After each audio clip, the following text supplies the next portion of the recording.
گوجری زبان میں اپڈیٹ سنیے۔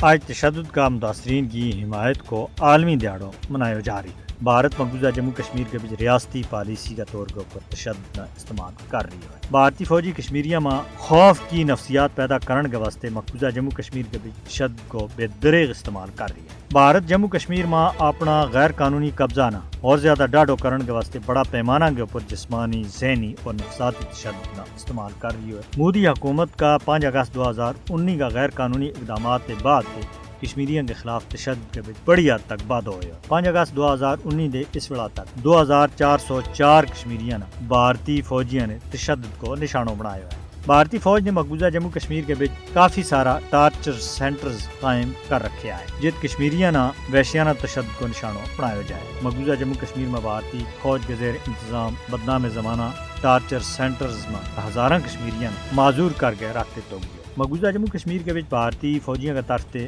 انسانی حقوق کی سنگین خلاف ورزی جاری ہے۔ مقبوضہ جموں کشمیر کے بیچ بھارت کا طرف سے ریاستی پالیسی کا اعلیٰ کا طور کے اوپر تشدد نہ استعمال کیا جائے اور اس نہ بین الاقوامی رپورٹوں کے بیچ کئی مرتبہ شائع بھی کیا ہے۔ کشمیر کے بیچ بھارت کا منظم طریقہ دے تشدد کو استعمال بین الاقوامی قوانین کی سراسر خلاف ورزی ہے۔ اس حوالہ دے عالمی برادری نے مقبوضہ جموں کشمیر کا لوگوں نے اس ظلم دے اور اس تشدد دے نجات دلائن کے واسطے آگے آنے کی ضرورت ہے۔ تشدد کا متاثرین کی حمایت میں بین الاقوامی دیہڑوں اس چیز کو مطالبہ کرے کہ مقبوضہ جموں کشمیر کے بیچ تشدد کا خوفناک طریقہ استعمال کرنے کے اوپر بھارت میں قانون کا کٹیر آگے کھڑو کیا جانا چاہیے۔ اقوام متحدہ نے مقبوضہ جموں کشمیر کے بیچ بھارتی فوجیوں کا طرف سے کیا جانے والا تشدد کو نوٹس لینا چاہیے۔